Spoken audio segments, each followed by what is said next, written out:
अस्सलाम वालेकुम। मेरा नाम इमरान है। ये लिखना मुश्किल है इसलिए नहीं कि याद नहीं, इसलिए कि लिखते वक्त वो सब वापस आता है, लेकिन लिखना ज़रूरी है। ये 2019 का वाक़या है। मैं फैसलाबाद में था, जॉब थी, अकेला रहता था। एक दोस्त था नवीद, काफ़ी पुराना स्कूल का यार। उसके साथ एक बिज़नेस में भी थोड़ा इन्वॉल्व था मैं। पैसों का लेना देना था। वो रिलेशनशिप ख़राब हुआ, पैसों का झगड़ा हुआ। नवीन ने चीटिंग की। सीधा लिखूँगा कि नवीन ने धोखा ही दिया मुझे। मैंने उसे दूर कर दिया।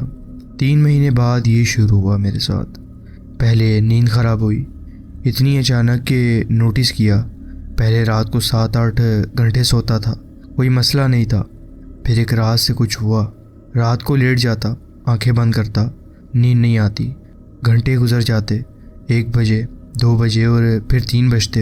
आंखें खुली रहती, थकान होती लेकिन नींद नहीं आती थी। सोचा स्ट्रेस है, काम का प्रेशर है, ठीक हो जाऊंगा, लेकिन नहीं हुआ। मैं 1 हफ्ते, 2 हफ्ते और रोज़ यही। रोज़ रात भर जागना, सुबह थके हुए उठना, दिन में ज़ीरो एनर्जी। डॉक्टर के पास गया, उसने स्लीपिंग पिल्स दी। खाता, 2 घंटे नींद आती, फिर आंखें खुल जाती हैं अचानक। फिर कुछ नहीं होता। डॉक्टर ने कहा एंग्जाइटी है। 3 हफ्ते बाद जिसम में कुछ हुआ। पहले सर दर्द था, ऐसा सर दर्द जो पेन किलर से नहीं जाता, सीधा अंदर गहरा, जैसे कोई चीज़ अंदर हो। सीटी स्कैन किया, नॉर्मल था। डॉक्टर ने कहा माइग्रेन है। मेडिकेशन दी, मेडिकेशन से कुछ नहीं हुआ। फिर वो सर दर्द के साथ एक और चीज़ आई, पैर। उल्टे पैर में मेरे एक अजीब सा दर्द उठने लगा। कोई इंजरी नहीं थी, कोई रीज़न नहीं था, अचानक आता था और कुछ देर रहता फिर चला जाता था। फिर डॉक्टर के पास गया, एक्सरे किया और नॉर्मल। उसने कहा नर्व पेन है, सप्लीमेंट लो। सप्लीमेंट से कुछ नहीं हुआ मुझे। 1 महीने में नींद नहीं, सर दर्द, पैर दर्द, अंदर से टूट रहा था मैं। काम पे कंसंट्रेट नहीं होता था, खाना हजम नहीं होता था। लोग मिलते तो अंदर से कोई चीज़ नहीं होती थी, पर जैसे खाली होता जा रहा था मैं अंदर से।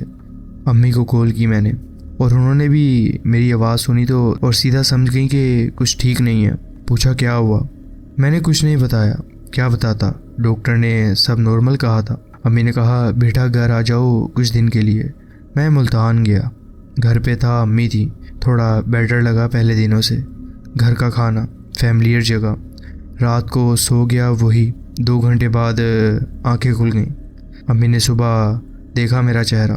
कुछ नहीं बोला पहले, फिर धीरे से कहा इमरान किसी ने कुछ किया है क्या तुझे। मैंने कहा अम्मी ऐसा कुछ नहीं होता। उन्होंने कहा डॉक्टर ने कुछ निकाला, सब नॉर्मल कहा, तो फिर क्या है ये। कोई जवाब नहीं था मेरे पास। अम्मी ने एक आदमी का नाम लिया, मोहल्ले में था, उम्रदार, लोग उसके पास जाते थे। अम्मी मैं नहीं जाता ऐसी जगहों पे। उन्होंने कहा ठीक है मत जाओ, लेकिन उसका नाम था रहीम। उस रात मुझे फिर नींद नहीं आई। छत देखता रहा। सुबह उठ के मैंने अम्मी से कहा चलो वो रहीम, एक जो बुज़ुर्ग के बारे में आपने बताया, उनके पास चलते हैं। रहीम चाचा पुराने मोहल्ले में रहते थे। एक छोटा सा घर, बाहर एक नीम का दरख्त। अंदर गए, बैठे और उम्रदार थे वो काफ़ी। आंखें तेज़ और बोलते कम थे। मैंने कुछ नहीं बताया खुद से, अम्मी ने बताया उन्हें सारा कुछ। नींद, सर दर्द, पैर, खाना, सब कुछ। उन्होंने आराम से सुना। मुझे सीधा देखा एक बार, फिर अम्मी को देखा। कहा कब से हुआ है ये। मैंने कहा 3 महीने पहले। उन्होंने कहा 3 महीने पहले क्या हुआ था। कोई झगड़ा, कोई दुश्मन, कोई पैसों का मसला। नवीद याद आया। मैंने बताया पैसे का झगड़ा, धोखा 3 महीने पहले ख़त्म हुआ था रिलेशनशिप मेरा एक दोस्त के साथ। उन्होंने कहा घर में कुछ ढूंढा होगा। फैसलाबाद वापस आया। रहीम चाचा साथ थे। अम्मी ने इनका इंतज़ाम किया था। मेरे अपार्टमेंट में आए, अंदर आए। उन्होंने एक एक जगह देखी, नॉर्मल नहीं, मतलब हर जगह। दरवाजे के पीछे, खिड़कियों के फ्रेम्स में, छत के कोनों में, किचन में, स्टोव के नीचे। कुछ मिला। एक छोटी सी पुतली थी, कपड़े की, अंदर कुछ भरा हुआ था उसके। काला अंदर से नज़र आ रहा था, धागों से बंधी हुई थी वो। मेरे नाम का एक कागज़ था उसमें, मेरा पूरा नाम, मेरा हाथ से लिखा हुआ लगता था जैसे, लेकिन मैंने कभी नहीं लिखा था ये खुद। वो पर्ची रहीम चाचा ने खुद पकड़ी और मुझे दी देखने को। एक सेकंड हाथ में रखी, अंदर से कुछ हुआ। वो सर दर्द जो हफ्ते से था एक सेकंड के लिए और बढ़ा, फिर हल्का हुआ, जैसे कनेक्शन था उसका कोई। रहीम चाचा ने पुतली रख दी, पूछा इस घर में नवीद आया था क्या कभी? मैंने सोचा एक बार आया था, झगड़े से पहले, सब ठीक था तब। एक बार खाने पे आया था वो, किचन में भी गया था। उन्होंने कहा उसने रखी थी। ये सुन के मैं खामोश था। नवीद ने रखी थी मेरे घर में, मेरे किचन में स्टोव के नीचे। आया था खाने पे, दोस्त था तब, घर में फ्रीली घूमता था और कुछ रख गया था वो मेरे लिए। 3 महीने पहले वो आया था, 3 महीने बाद झगड़ा हुआ और 3 महीने बाद ये सब शुरू हो गया था मेरे साथ। रहीम चाचा ने कुछ और भी ढूंढा। बेडरूम में बिस्तर के नीचे एक कोने में एक और चीज़ थी, इतनी छोटी कि कभी नज़र नहीं आती मुझे। काला धागा था, एक नोट थी, मतलब उस पर गिरा लगी हुई थी, कुछ बंधा हुआ था उसके अंदर। हाथ नहीं लगाया उन्होंने उसे, एक कपड़े से उठाया। 2 चीज़ें निकली थी मेरे घर में से, उन्होंने बाहर ले जाके अलग की। क्या क्या एग्जैक्टली नहीं देखा, लेकिन उन्होंने कहा मत देखो तुम। मैं अंदर बैठा रहा। 20 मिनट बाद अंदर आया, बैठे। चाय बनाई अम्मी ने, साथ आई हुई थी वो भी। रहीम चाचा ने चाय पी, कुछ नहीं बोला काफ़ी देर, फिर कहा 3 महीने से था, जितना ज़्यादा वक्त होता उतना गहरा होता जाता ये। मैंने पूछा अब ठीक हो जाएगा? उन्होंने मुझे देखा और कहा वो चीज़ें निकल गई हैं, लेकिन जो असर हुआ है वो टाइम लगेगा जाने में, एक दिन में नहीं जाएगा। खैर मैं रात को सो गया, पहली बार 3 महीने बाद 5 घंटे सीधा। नींद के दौरान आंखें नहीं खुली मेरी बीच में। सुबह उठा तो अंदर कुछ था जो काफ़ी अरसे से नहीं था। हल्कापन, बोझ थोड़ा अभी भी था, लेकिन 3 महीने वाला बोझ नहीं था। सर दर्द था लेकिन पहले से कम, पैर दर्द था लेकिन पहले से कम। धीरे धीरे हो रहा था लेकिन हो रहा था।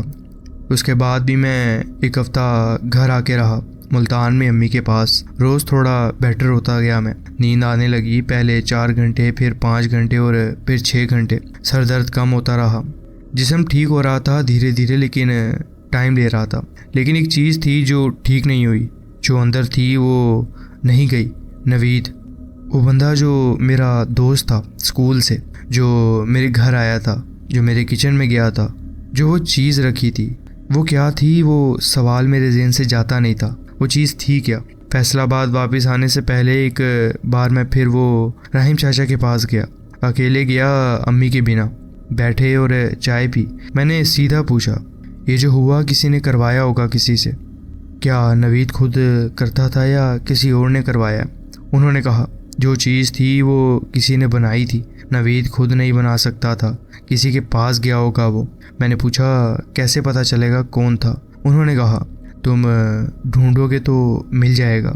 ऐसी चीज़ें करने वाले छुपते हैं, लेकिन ढूंढो तो मिल भी जाते हैं। मैंने कहा ढूंढना नहीं चाहता मैं। उन्होंने मुझे देखा और कहा ठीक है, लेकिन एक बात याद रखो, जो किसी पे करता है वो अपने ऊपर भी लेता है, हमेशा।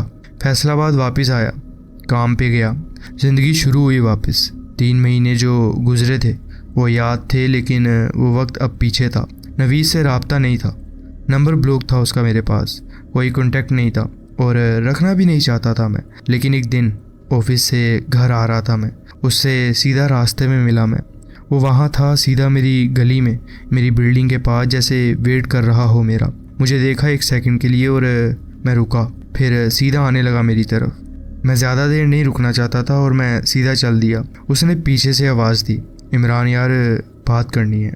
मैं फिर भी नहीं रुका, बिल्डिंग में घुसा, ऊपर गया और दरवाज़ा बंद कर लिया मैंने। रात को लेट गया, सो जाता, लेकिन उस रात नहीं सो पाया मैं सही से। नवीद का चेहरा याद आता रहा। वो रास्ते में खड़ा था, मेरा इंतज़ार कर रहा था। क्यों? क्या काम था और क्या कहना था उसे?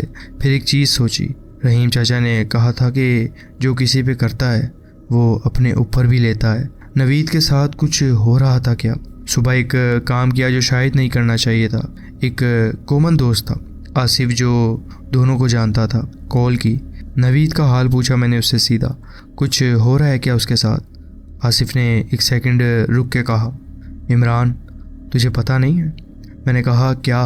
उसने कहा नवीद पास्ट 2 महीने से बीमार है, सीरियस। हॉस्पिटल में था एक बार। डॉक्टर कुछ नहीं पकड़ पा रहे, टेस्ट नॉर्मल आ रहे हैं लेकिन वो ठीक नहीं हो रहा।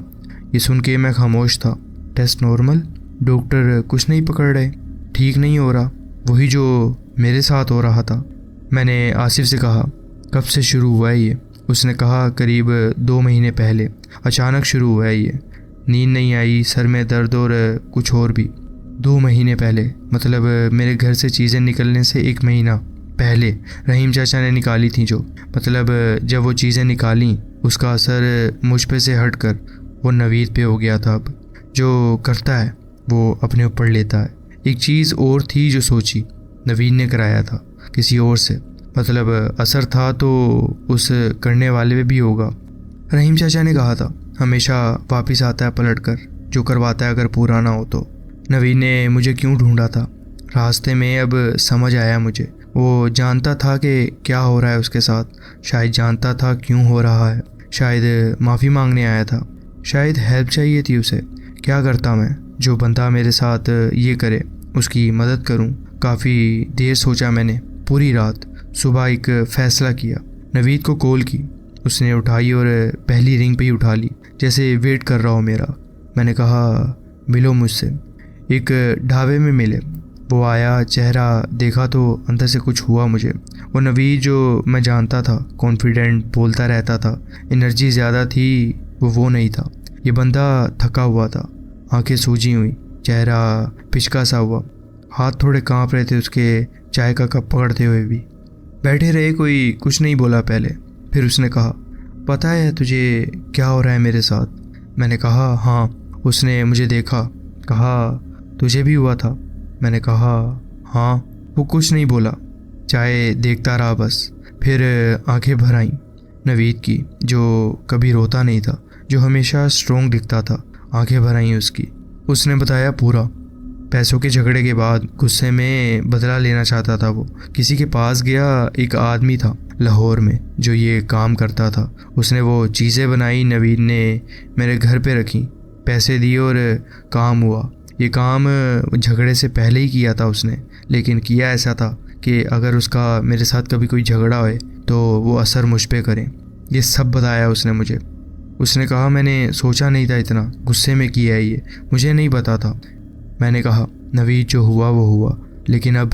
नवीद ने कहा, वो बंदा जिसने ये किया था लाहौर में, वो कहता है कि अब कुछ नहीं हो सकता।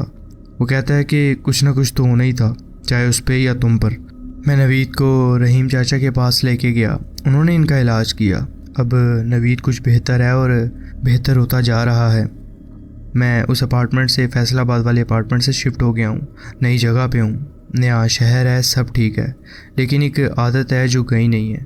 नया घर लिया है, पहला काम ये किया कि हर कोना देखा, स्टोव के नीचे देखा, बिस्तर के नीचे देखा, खिड़की फ्रेम्स देखे, हर जगह कुछ नहीं मिला। ठीक है, लेकिन रोज़ रात को सो जाने से पहले एक बार पूरा कमरा देखता हूँ, अंधेरे में टॉर्च से हर कोना।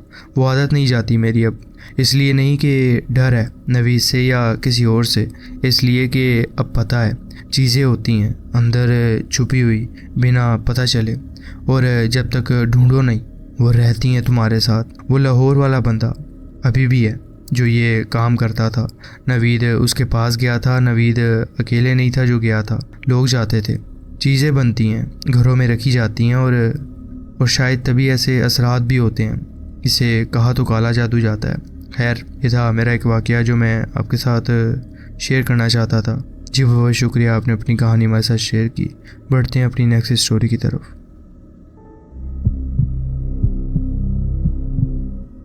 अस्सलाम वालेकुम, मेरा नाम शाहज़ेब है। कराची में जॉब थी, एक आईटी फर्म, DHA फेज़ 6। 3 साल पहले लाहौर से शिफ्ट हुआ था। लाहौर एक शेयर्ड अपार्टमेंट में रहा, फिर सोचा अपना लूँ। 2022 में एक नया अपार्टमेंट कॉम्प्लेक्स था, DHA में, अभी अभी बना था। पहली बार लोग शिफ्ट हो रहे थे। मैं तीसरे फ्लोर पर था, फ्लैट नंबर 304। फ्लैट देखा, पसंद आया और वहाँ शिफ्ट हो गया मैं। एक बेडरूम, एक बैठक, एक किचन, एक बाथरूम, यही था। सिंपल, क्लीन, नया। पहले दिन सामान रखा, रात को लेट गया और नींद भी आ गई। सुबह उठा, चाय बनाई, काम पे गया, नॉर्मल रूटीन। दूसरे दिन घर वापस आया, थका हुआ था, सीधा अंदर गया, कपड़े बदले, किचन में पानी लेने गया। वापस आते वक्त कॉरिडोर में से गुजरा और रुका। कॉरिडोर में एक दरवाज़ा था, सीधा बेडरूम के बाद। बेडरूम से पहले एक दरवाज़ा, लकड़ी का, पुराना स्टाइल का, ब्रेस का हैंडल वहाँ था, बिल्कुल नॉर्मल जैसे हमेशा हो। लेकिन वो पहले नहीं था जब मैंने घर ख़रीदा था, या शायद मैंने देखा नहीं था। मैंने सोचा भूल गया हूँगा शायद। नया घर था, 2 दिन हुए थे, ठीक से देखा नहीं होगा मैंने दरवाज़ा खोला। अंदर छोटा सा कमरा था, बिल्कुल खाली, कोई खिड़की नहीं, कोई चीज़ नहीं, सिर्फ 4 दीवारें, एक छत, एक ज़मीन। रोशनी अंदर नहीं थी। टॉर्च जलाई तो कमरा खाली। मैंने दरवाज़ा बंद किया, फ्लैट के बाकी हिस्से में गया। बेडरूम, बैठक, किचन, बाथरूम सब वैसे का वैसे ही था। फिर वापस कॉरिडोर में आया, दरवाज़ा वहाँ था। मैंने प्रॉपर्टी मैनेजर को कॉल की, कहा फ्लैट में एक एक्स्ट्रा कमरा है कॉरिडोर में, ब्लूप्रिंट में था या नहीं। उसने कहा 1 सेकंड, रिकॉर्ड देखा, कहा सिर्फ 304 में एक बेडरूम है, बैठक है, किचन है, बाथरूम है, कोई एक्स्ट्रा कमरा नहीं है ब्लूप्रिंट में। मैंने कहा लेकिन दरवाज़ा है यहाँ। उसने कहा कल आता हूँ देखने। कल आया, कॉरिडोर में गए, लेकिन अब वो दरवाज़ा नहीं था। मैनेजर ने पूरा कॉरिडोर देखा, सीधी दीवार थी, कोई दरवाज़ा नहीं, कोई निशान नहीं, कोई आउटलाइन नहीं। उसने कहा सिर्फ शायद रात को थके हुए होगे आप, आँखों का धोखा होगा आपका। मैंने हाँ में जवाब दिया, लेकिन मैंने देखा था, हाथ रखा था दरवाजे पे, खोला था, अंदर गया था, कमरा खाली था। तीसरी रात के 1 बजे नींद खुली मेरी अचानक। कोई आवाज़ नहीं थी, कोई चीज़ नहीं थी, बस आंखें खुल गई। मैं लेटा रहा, फिर कुछ फील हुआ कॉरिडोर की तरफ से। कोई फील नहीं, कोई आवाज़ नहीं, सिर्फ एक पुल, जैसे कोई कह रहा हो उठो और देखो वहाँ। उठा, कॉरिडोर में गया और टॉर्च जलाई।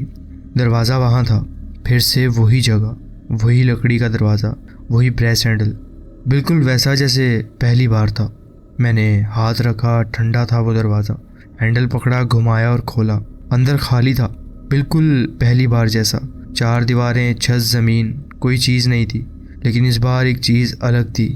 कमरे में खुशबू थी, इतनी हल्की कि ऑलमोस्ट नहीं थी, लेकिन थी, अगरबत्ती जैसी या फूलों जैसी कह लो।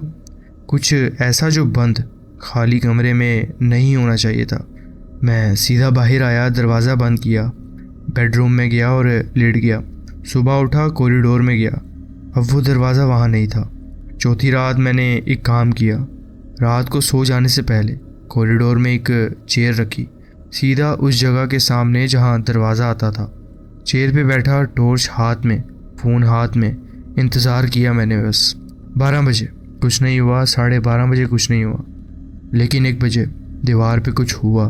पहले रंग बदला, सीधा सामने उस जगह पे दीवार का रंग थोड़ा डार्क हुआ, जैसे पीछे से कोई शैडो आ रही हो। फिर आउटलाइन बनी, दरवाजे की आउटलाइन, ऊपर से नीचे दोनों साइड। फिर नीचे की लकीर, जैसे दरवाज़ा दीवार के अंदर से बाहर आ रहा हो। 2 मिनट में दरवाज़ा पूरा था, वही लकड़ी, वही हैंडल, वही सब। मैं चेयर पे बैठा रहा, दरवाजे को देखता रहा। दरवाज़ा वहाँ था, मैं वहाँ था, दोनों के बीच खामोशी थी। फिर हैंडल धीरे से, बिल्कुल धीरे से नीचे से झुका। अंदर से कोई अंदर था, अंदर से हैंडल घूम रहा था। मैं चेयर से उठने ही वाला था, लेकिन पैर नहीं उठने दे रहे थे मुझे मेरे। वो फीलिंग जब अंदर सब कुछ कह रहा होता है कि भागो यहाँ से, उसके करीब मत जाओ, वो फीलिंग थी मेरी।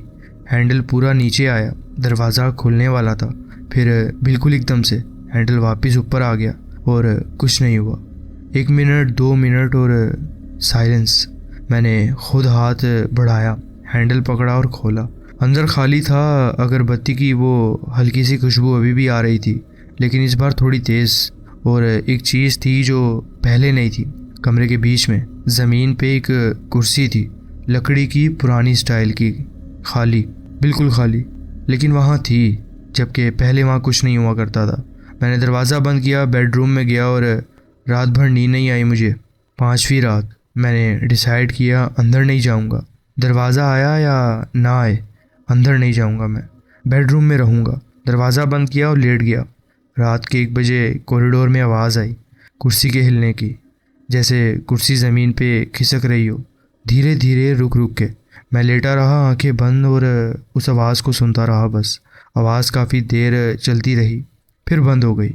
सुबह उठा, कॉरिडोर में गया और दरवाज़ा नहीं था वहाँ पर। बेडरूम में गया, बैठक में गया, किचन में गया, सब नॉर्मल था।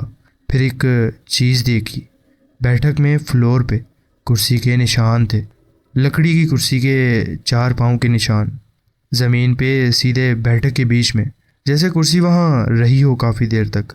दरवाज़ा कॉरिडोर में था, कुर्सी कमरे में थी, कुर्सी बैठक में आ गई थी। छठी रात मैंने लाहौर कॉल की अम्मी को, कुछ नहीं बताया, बस बात की। आवाज़ सुनी, रात को थोड़ा बेटर लगा मुझे। लेट गया, नींद आने लगी। 1 बजे आंखें खुल गई मेरी। कॉरिडोर में नहीं गया था मैं इस बार, लेटा रहा था। फिर बेडरूम का दरवाज़ा जो मैंने बंद किया था धीरे से खुला, 1 इंच, 2 इंच, और फिर रुका। अंदर से कॉरिडोर की तरफ से अगरबत्ती की खुशबू आई, ज़्यादा स्ट्रोंग, पहले हल्की थी, फिर थोड़ी ज़्यादा, अब सीधा महसूस हो रही थी। दरवाज़ा वहाँ था कॉरिडोर में। मैं जानता था अब बेडरूम का दरवाज़ा भी खुल रहा है। ये दोनों अलग थे, ये सीधा मेरे कमरे में आ रहा था। बेडरूम का दरवाज़ा 1 इंच खुला था, कॉरिडोर की तरफ से अगरबत्ती की खुशबू आ रही थी। मैं लेटा रहा था, छत देखता रहा, हाथ बंद थे मेरे। 1 मिनट, 2 मिनट, दरवाज़ा और नहीं खुला, वही 1 इंच पे रहा बस। फिर धीरे से, जैसे खुला था वैसे बंद हो गया अपने आप। क्लिक की आवाज़ आई और पूरे घर में खामोशी थी। मैं वहाँ लेटा रहा पूरी रात, आंखें बंद नहीं की। सुबह 5 बजे अजान की आवाज़ आई, शहर में लोगों की आवाज़ आने लगी। तब जाके एक लंबी सांस ली मैंने। उठा, बाथरूम गया, मुंह धोया, सीधा कॉरिडोर में आया। दरवाज़ा नहीं था। बैठक में गया, कुर्सी के निशान अभी भी थे ज़मीन पे। किचन में गया, चाय बनाई और पी। खिड़की से बाहर कराची को देखता रहा। अंदर एक फ़ैसला हो रहा था, या तो घर छोड़ना था, किसी होटल में जाना था, कोई और ढूंढना था, या फिर इस चीज़ को सीधा फेस करना था। जो भी था, जो भी आ रहा था रात को, उसे सीधा देखना था। उस दिन काम पे नहीं गया मैं, सिक लीव ली, घर पे रहा और दिन भर सोचता रहा। एक काम किया, उस अपार्टमेंट कॉम्प्लेक्स की हिस्ट्री ढूंढी। नया कॉम्प्लेक्स था, 2021 में बनाया गया था, लेकिन ज़मीन पहले से थी। DHA फेज़ 6 का वो प्लॉट क्या था पहले। 3 घंटे ढूंढा, एक लोकल न्यूज़ आर्टिकल मिला 2019 का। एक पुरानी बिल्डिंग थी उस ज़मीन पे, 1970s की। वो बिल्डिंग 2018 में तोड़ दी गई थी नई कंस्ट्रक्शन के लिए। बिल्डिंग में पहले एक फैमिली रहती थी काफ़ी साल, फिर खाली थी काफ़ी अरसे से ये बिल्डिंग। आर्टिकल में एक लाइन थी, पासिंग मेंशन, कोई डिटेल्स नहीं, कि उस बिल्डिंग में 1990s में एक इंसिडेंट हुआ था। कोई ज़्यादा नहीं लिखा था, बस इंसिडेंट लिखा हुआ था। मैंने सर्च किया और कुछ नहीं मिला मुझे उसके बारे में। एक चीज़ और थी उस आर्टिकल में, पुराने बिल्डिंग की एक फ़ोटो, ब्लैक एंड वाइट, बाहर से ली गई थी। बिल्डिंग देखी, पुरानी 2 मंजिला। एक खिड़की में एक कुर्सी थी, सीधा खिड़की के सामने, लकड़ी के पुराने स्टाइल की, वही कुर्सी सेम। रात आई, मैंने तैयारी की, एक काम किया जो पहले नहीं किया था। कॉरिडोर में एक चेयर रखी अपने लिए, उस जगह के सामने जहाँ दरवाज़ा आता था, और बैठा रहा। इंतज़ार किया, इस बार भागूंगा नहीं मैं देखूंगा, इस बार जो भी हो सीधा देखूंगा। 12 बजे कुछ नहीं हुआ, लेकिन तकरीबन जब 1 बजने वाला था, दीवार पे आउटलाइन बनी। वही प्रोसेस, रंग डार्क हुआ, दरवाजे की शेप बनी, दरवाज़ा अंदर से बाहर आया। 2 मिनट में पूरा था। मैं वहाँ बैठा रहा, सीधा दरवाजे को देखता रहा। हैंडल नहीं घूमा, दरवाज़ा नहीं खुला। वो अंदर था, दरवाज़ा बंद था, और मैं बाहर था। मैंने उठ के हाथ रखा हैंडल पे, ठंडा था हैंडल हमेशा की तरह। घुमाया, खोला, अंदर रोशनी थी, और उस रोशनी में कुर्सी थी, वही कुर्सी कमरे के बीच में। लेकिन इस बार कुर्सी पे कोई था, पीछे की तरफ बैठा हुआ था। सिर्फ पीठ देखी मैंने उसकी, मुझे चेहरा नहीं दिखा। कद छोटा था, बच्चा लगता था, कपड़े पुराने थे, सफ़ेद। मैं दरवाजे पे ही रुक गया, हाथ दरवाजे की फ्रेम पे था, अंदर नहीं गया मैं। वो भी नहीं हिला और मैं भी अपनी जगह से नहीं हिला, दोनों वहाँ थे। मुझे नहीं पता कितनी देर तक, शायद 1 मिनट से ज़्यादा हो गया था हमें। फिर उसने बिल्कुल धीरे से सर घुमाया मेरी तरफ। चेहरा देखा, एक बच्चे का चेहरा, 8 से 9 साल का लगता था। आंखें खुली थीं, सीधा मेरी तरफ देख रहा था। चेहरा नॉर्मल था, कोई अजीब बात नहीं थी, कोई डिस्टॉर्शन नहीं था, कुछ ऐसी बात नहीं थी। बिल्कुल एक नॉर्मल बच्चे का चेहरा, लेकिन आंखें बिल्कुल खाली थीं। मतलब इस तरह नहीं कि ब्लैक थी या वाइट थी, मतलब अंदर कुछ था ही नहीं, डेप्थ नहीं थी। जैसे आंखें तो थी लेकिन उनके पीछे कोई नहीं था। वो मुझे देख रहा था या मुझसे पार देख रहा था, मैं नहीं जानता। मैंने एक चीज़ की जो मैंने खुद एक्सपेक्ट नहीं किया था। मैंने पूछा, कौन है तू? आवाज़ नहीं आई, वो बैठा रहा, मुझे देखता रहा। मैंने पूछा, क्या चाहिए तुझे? फिर बिल्कुल स्लोली उसने हाथ उठाया, सीधा मेरी तरफ पॉइंट किया, मेरे चेहरे की तरफ नहीं, मेरे पीछे की तरफ। मैं पीछे मुड़ा, कॉरिडोर खाली था। वापस मुड़ा, कमरा खाली था। अब कुर्सी थी, वो नहीं था। रोशनी भी नहीं थी, अंधेरा था। दरवाज़ा मेरे हाथ में था, खुला हुआ था, लेकिन अब वो कमरा खाली था, अंधेरे में। बाहर आया, दरवाज़ा बंद किया, सीधा बैठक में गया, लाइट जलाई, सोफे पे बैठ गया। हाथ कांप रहे थे, पहली बार इस पूरे वक्त में हाथ कांपे थे मेरे। पहले डर था लेकिन जिस्म कंट्रोल में था। इस रात कंट्रोल नहीं था मेरे जिस्म पे। वो चेहरा, वो खाली आंखें, वो हाथ मेरी तरफ नहीं, मेरे पीछे। मेरे पीछे क्या था? कॉरिडोर था, खाली कॉरिडोर, या था कुछ और? सुबह होते ही प्रॉपर्टी मैनेजर को कॉल की, कहा मिलना है आपसे, ज़रूरी है। वो आया। मैंने कहा इस फ्लैट में पहले कोई था? इस बिल्डिंग से पहले जो बिल्डिंग थी उसमें कोई इंसिडेंट हुआ था क्या? आपको कुछ पता है? मैनेजर ने कहा नहीं पता। मैंने कहा प्लीज़ बताएं कुछ भी। उसने फ़ोन निकाला, किसी को कॉल किया। कंपनी का पुराना बंदा था जो लैंड परचेज़ के वक्त था।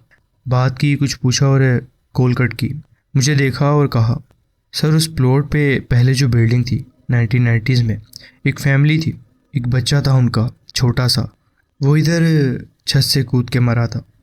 उसके बाद से शायद इस घर में वो आज तक है, और आज तक वो एक्टिविटीज़ घर में करता है। खैर, उसने मुझे ये बताया और वो चला गया। मैंने भी ये सुना और मैंने उसे कहा कि मैं ये फ्लैट अब बेचना चाहता हूँ। इतने में ही उसने भी हाँ कर दी और 1 हफ़्ते के अंदर अंदर वो फ्लैट दोबारा बिक गया। मुझे नहीं पता वो फ्लैट में अब भी वाक़यात होते हैं कि नहीं। खैर, मैंने एक नया फ्लैट ले लिया है और वहाँ ऐसा कुछ नहीं है। ये था मेरा एक वाक़या जो मैं आपके साथ शेयर करना चाहता था। जी बहुत बहुत शुक्रिया, आपने अपनी कहानी हमारे साथ शेयर की।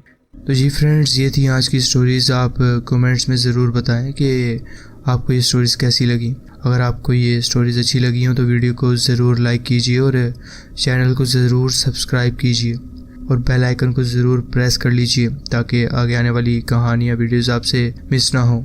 अपना ख्याल रखें और मिलते हैं नेक्स्ट वीडियो में। अल्लाह हाफिज़।